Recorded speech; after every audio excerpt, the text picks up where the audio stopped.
ആദം സോയിലെ മണ്ണ് നിന്റെ തൃക്കൈകളിൽ നീ എടുത്ത് മെനഞ്ഞ് നിന്റെ രൂപസാമ്യത്തിൽ അതിനെ സജ്ജമാക്കി. നിന്റെ വായിലെ ശ്വാസത്തിൽ നിന്ന് അവന്റെ മുഖത്ത് നീ ജീവശ്വാസം ഊതി. അവൻ സൗന്ദര്യ സമ്പൂർണനായി ജ്ഞാനത്തിൽ തികഞ്ഞ് ഒരു അത്ഭുത ഭാജനമായി തീരുകയും ചെയ്തു. ബുദ്ധിഹീനത മൂലം അവൻ കൽപ്പന ലംഘിച്ച് നിന്ദിതനായപ്പോൾ ന്യായവിധിയാൽ കുറ്റാരോപണം ചെയ്യപ്പെടുകയും മരണത്താൽ നശിപ്പിക്കപ്പെടുകയും ചെയ്തു. കാരുണ്യവാനും കൃപാപൂർണനും ദയാലുവുമായ കർത്താവേ, അതിനുശേഷം അവന്റെ നാശത്തെ കുറിച്ച് നിന്റെ കരുണ തന്നെ പ്രേരിപ്പിക്കുകയും അവന്റെ രക്ഷയെ പ്രതി രഹസ്യസമ്പൂർണമായ വെള്ളിയാഴ്ച എന്ന 6-ാം ദിവസം തന്നെ നിന്റെ കൈകൾ ശ്ലീബാമിനാണികളാൽ തറയ്ക്കപ്പെടുകയും ചെയ്തു. ക്രൂശിൽ നിന്ന് തിരുമുഖത്ത് ശുദ്ധമായ തുപ്പൽ നീ സ്വീകരിച്ചു. അവനെ ജീവിപ്പിക്കുവാൻ വേണ്ടി തിരുവിലാവിൽ നീ കുന്തത്താൽ കുത്തുകൊണ്ടു. നിന്റെ പാർശ്വത്തിൽ നിന്ന് പ്രവഹിച്ചരക്കവും വെള്ളവും മൂലം അവൻ പുതിയ ജീവൻ സമ്പാദിച്ച് നവീകരിക്കപ്പെടുകയും ചെയ്തു. കർത്താവേ, ഇപ്പോൾ രക്ഷാകരമായ നിന്റെ കഷ്ടാനുഭവത്തിന്റെയും ജീവദായകമായ നിന്റെ ശ്ലീബായുടെയും സ്മരണയുടെ വെള്ളിയാഴ്ച ദിവസത്തിൽ സഭാതിന്റെ പ്രജകളുടെ വായ് വഴി നിന്നോട് അപേക്ഷിക്കുകയും ഈ സുഗന്ധധൂപത്തോടുകൂടെ തിരുമുമ്പാകെ അഭയയാചന നടത്തുകയും ചെയ്യുന്നു.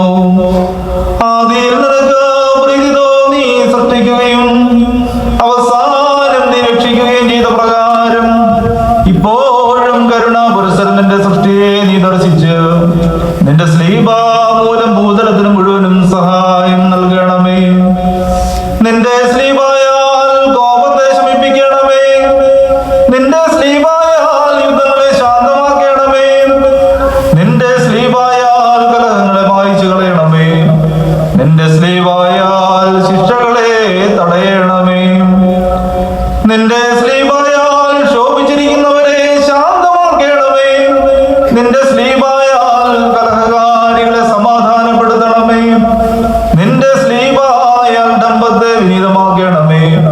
നിന്റെ ശ്ലീബായാൽ പ്രശംസകളെ നശിപ്പിക്കണമേ. നിന്റെ ശ്ലീബായാൽ ശത്രുതയെ ദൂരീകരിക്കണമേ. നിന്റെ ശ്ലീബായാൽ കോപത്തെ ശമിപ്പിക്കണമേ. നിന്റെ ശ്ലീബായാൽ ദുഷ്ടതയുടെ ഉഗ്രതയെ അമർത്തണമേ. നിന്റെ ശ്ലീബായാൽ പള്ളികളെ സ്ഥിരപ്പെടുത്തണമേ. നിന്റെ ശ്ലീബായാൽ ദേറാകളെ ദൃഢീകരിക്കണമേ. നിന്റെ ശ്ലീബായാൽ പുരോഹിതന്മാരെ പ്രശോഭിപ്പിക്കണമേ. നിന്റെ ശ്ലീബായാൽ ശമ്മാശന്മാരെ പ്രശസ്തരാക്കണമേ. നിന്റെ ശ്ലീബായാൽ വൃദ്ധന്മാരെ താങ്ങണമേ. നിന്റെ ശ്ലീബായാൽ യുവാക്കളുടെ ഉന്മേഷത്തെ നിയന്ത്രിക്കണമേ. നിന്റെ ശ്ലീബായാൽ ശിശുക്കൾ വളർത്തണമേ. നിന്റെ ശ്ലീബായാൽ പാപികൾക്ക് മോചനം നൽകണമേ. നിന്റെ ശ്ലീബായാൽ അപരാധികളോട് ക്ഷമിക്കണമേ. ഇപ്പോൾ തിരുസന്നിധിയിൽ വന്നിരിക്കുകയും നിന്റെ കഷ്ടാനുഭവങ്ങളെ ബഹുമാനിക്കുകയും നിന്റെ മുറിവുകളെ താലോലിക്കുകയും നിന്റെ വ്രണങ്ങളെ തഴുകുകയും നിന്റെ വടുകളെ ചുംബിക്കുകയും നിന്റെ ശ്ലീബായിൽ പ്രശംസിച്ച് ആനന്ദിച്ച് അഭിമാനം കൊള്ളുകയും ചെയ്യുന്ന നിന്റെ ഇടവകയെ ഭംഗിയായി ക്രമീകരിക്കണമേ. ഞങ്ങളെയും നിന്റെ സർവ്വജനത്തെയും പൂർണ്ണമായി നിരീക്ഷിക്കണമേ. നിന്റെ വാഗ്ദാനങ്ങൾ ഞങ്ങളുടെ അടുക്കൽ നീ നിറവേറ്റണമേ. ഞങ്ങൾ മുഖപ്രസന്നതയോടെ നിന്റെ മഹനീയ പുനരുദ്ധാനത്തിലേക്ക് ചെന്ന് ചേർത്തക്കവണ്ണം നിന്റെ ഉയർപ്പാൽ ഞങ്ങളെ സന്ദർശിക്കണമേ. ഞങ്ങൾ നിന്റെ മണവറയിൽ തോഴന്മാരും നിന്റെ വിരുന്നിൽ ക്ഷണിക്കപ്പെട്ടവരും നിന്റെ നിത്യരാജ്യത്തിൽ അവകാശികളുമായി തീരുമാറാകണമേ. അവിടെ നിനക്ക് നിന്റെ പിതാവിനും പരിശുദ്ധ റൂഹായിക്കും മുടക്കം കൂടാതെ ഞങ്ങൾ എപ്പോഴെപ്പോഴും എന്നേക്കും സ്തുതിയും സ്തോത്രവും അറിയിക്കുകയും ചെയ്യുമാറാകണമേ. ഓശോ അബുഗോലസ്ബാൻ നവൽ മീൻ മന്നാലോഹന കാബേൽ